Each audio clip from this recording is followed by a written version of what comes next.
Hello friends, welcome to SSC coaching centre. दोस्तों, आज की वीडियो में बात करेंगे गणित के इम्पोर्टेंट प्रश्नों की। आप तैयारी कर रहे हैं और हम अपनी तरफ से जितनी हो पा रही है उतनी मदद आपके लिए कर रहे हैं। एक रिक्वेस्ट है, रेगुलर वीडियो को देखिए और टाइम से वीडियो को देखिए। टाइम अगर आपको नहीं पता तो मैं आपको बता दूं, सुबह के 11 बजे हमारा वीडियो आएगा, दोपहर के 3 बजे हमारा वीडियो आएगा और रात को 8 बजे हमारा वीडियो आएगा। एक दिन में 3 वीडियो हम आपके लिए प्रोवाइड करा रहे हैं। जितनी मदद हमसे हो पा रही है उतनी मदद हम आपकी कर रहे हैं और आप इस तैयारी में वीडियोस को मिस मत कीजिए। हो सकता है किस वीडियो का कौन सा प्रश्न आपके एग्जाम में आ जाए, इसीलिए रेगुलर वीडियो देखिए। टाइम आपको नहीं पता, टाइम मैंने बता दिया। रेगुलर वीडियो आपको इसी टाइम पर मिलेंगे, ठीक है। रीजनिंग का वीडियो मिलेगा, गणित का मिलेगा और आपके लिए हम जीके की क्लास भी अभी लेंगे 102 दिन में। अभी आप मैथ और रीजनिंग की क्लास देखिए इन तीनों समय पर, ठीक है दोस्तों। मैं आपके लिए जीके की वीडियो भी प्रोवाइड कराऊंगा, लेकिन अभी आप इन तीनों क्लासों को एंजॉय कीजिए और तैयारी कीजिए। तो यहाँ पर पहला प्रश्न है, एक चींटी 3 मीटर चलती है और फिर 4 मीटर ऊंचे एक वृक्ष पर चढ़ती है। अपने मूल स्थान से वह कितनी दूरी पर है? देखिए, मान लीजिए चींटी कहाँ पर है, यहाँ पर चींटी है। मान लीजिए चींटी यहाँ पर है। चींटी कहाँ चलती है दोस्तों? 3 मीटर चलती है। तो चींटी दोस्तों यहाँ से चली कितनी? 3 मीटर। भाई कितनी चलेगी? 3 मीटर चलेगी, ठीक है। 3 मीटर चलने के बाद फिर वो 4 मीटर ऊंचे वृक्ष पर चढ़ जाती है। तो ये दोस्तों क्या हो गया? आपका वृक्ष हो गया। कितना वृक्ष हो गया? 4 मीटर का आपका ये वृक्ष हो गया। अब पूछ रहा है कि वह अपने मूल स्थान से कितनी दूरी पर है। मूल स्थान का दोस्तों कौन सा है उसका? यहाँ पर जो उसने चलना स्टार्ट किया था, शुरू किया था, कहाँ से किया था? यहाँ से किया था। प्रारंभ उसका मूल स्थान ये है और चींटी अब है कहाँ पर? यहाँ पर है। तो देखिए पूछ रहा है प्रारंभ से अपने मूल स्थान से वो कितनी दूरी पर है, तो उसकी ये वाली दूरी पूछ रहा है, यहाँ से लेके यहाँ तक की। अब आप अच्छे तरीके से जानते हैं कि इसको क्या कहते हैं? आधार, ठीक है। इसको क्या कहते हैं दोस्तों? लंब। और इसको क्या कहते हैं? कर्ण।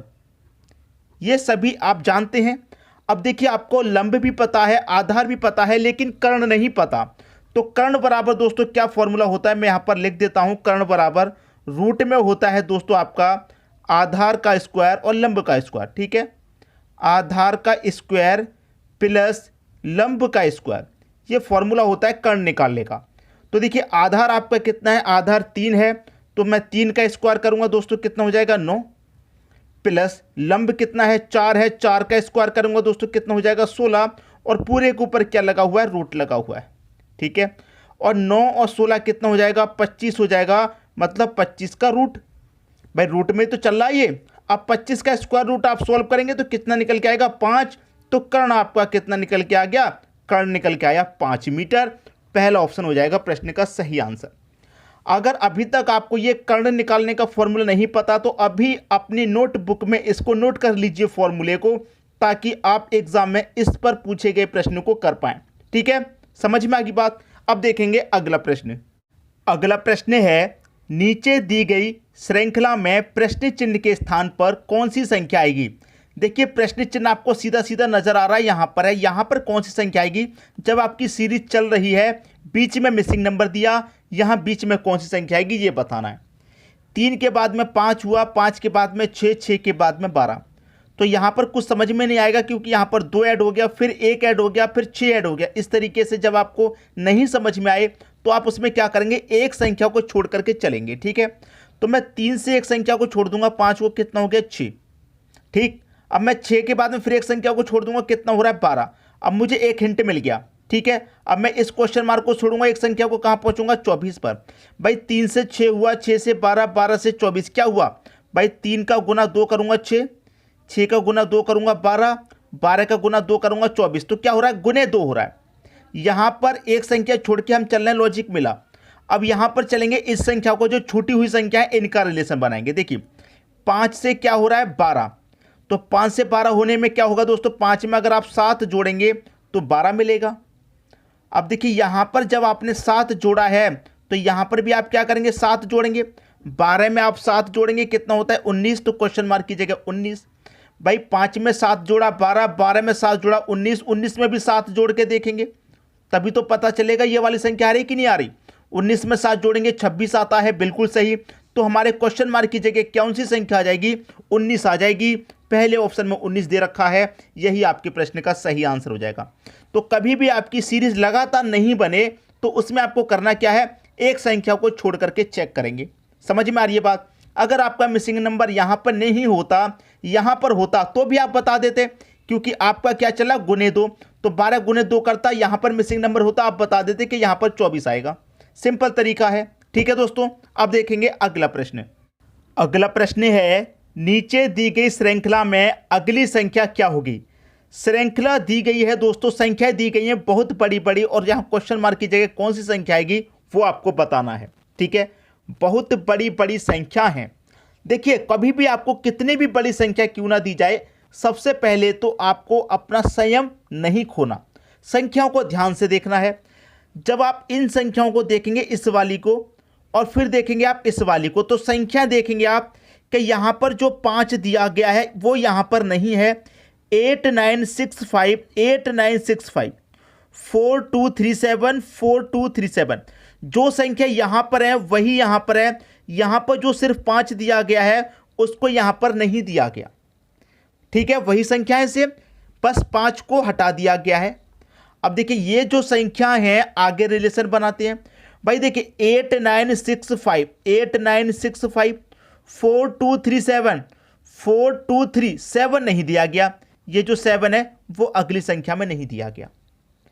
यहां से जब यहां पर पहुंचे तो पहली संख्या हटा दी थी, और यहां से जब यहां पर पहुंचे तो लास्ट वाली हटा दी। अब यहां से यहां पर पहुंचेंगे, ठीक है।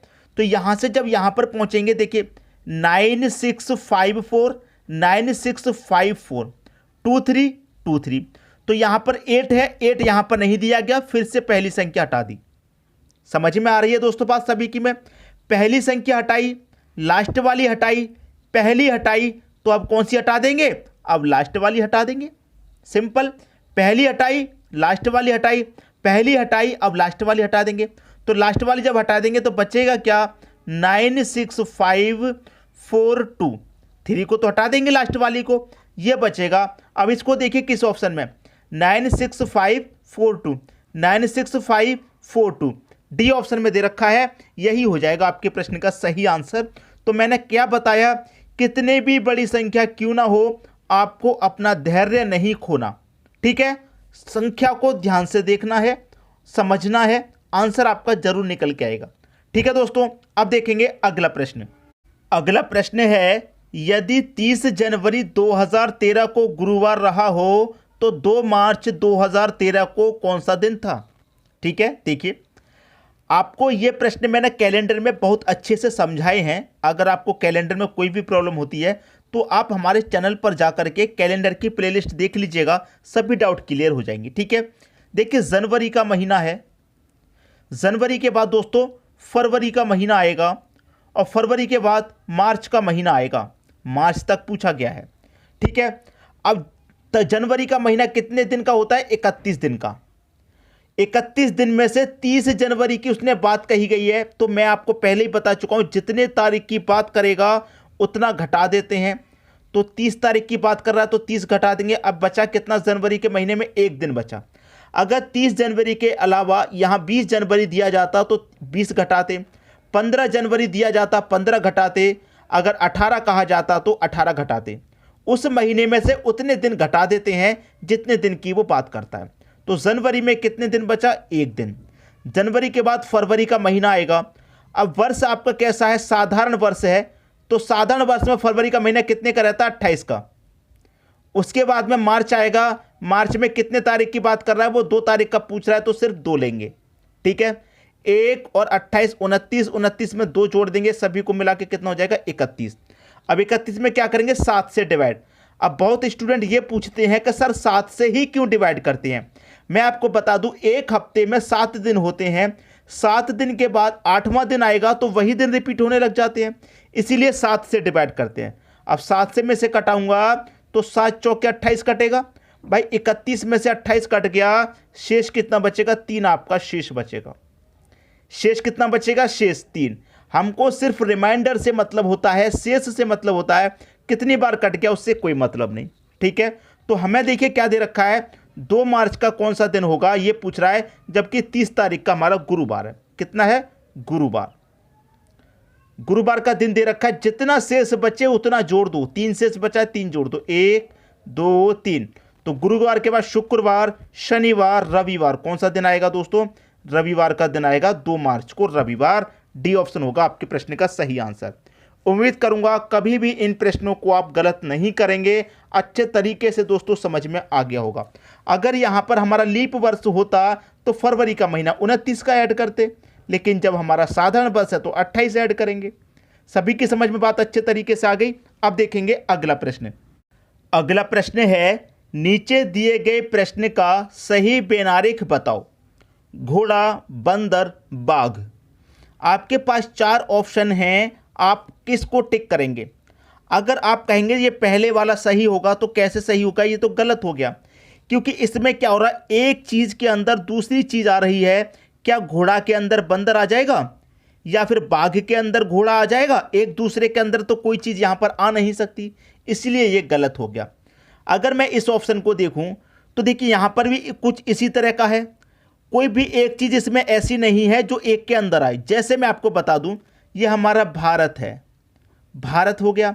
भारत के बाद में अगर यहां पर दिया जाता दिल्ली, ठीक है, तो हमारा भारत का जो बनेगा वो इस तरीके से बनेगा। और दिल्ली कहां आता है? भारत के अंदर ही तो आता है, तो भारत के अंदर मैं दिल्ली कर सकता हूं बिल्कुल। लेकिन यहां पर घोड़े के अंदर आप बंदर कर सकते हैं, नहीं कर सकते, लेकिन भारत के अंदर दिल्ली कर सकते हैं।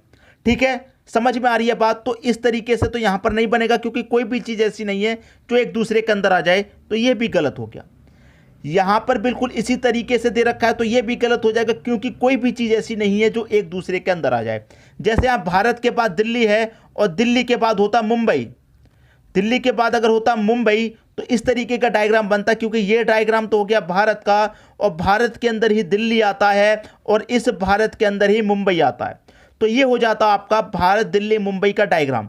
भाई भारत है, ये हमारा बाहर वाला भारत हो गया, और भारत के अंदर ही दिल्ली आता है और भारत के अंदर ही मुंबई आता है। तो इस तरीके का डायग्राम तो यहां पर सही है, लेकिन यहां पर सही नहीं है, क्योंकि कोई भी चीज एक दूसरे के अंदर नहीं आ सकती। तो यहां पर 3 ऑप्शन जब गलत हो गए, एक ही ऑप्शन बचता है, तो ये हो गया घोड़ा, ये बंदर, ये बाघ, तीनों अलग अलग हो जाएंगे यहां पर। तो उम्मीद करूंगा कि सभी की समझ में बेन आरेख बहुत अच्छे से समझ में आ गया होगा।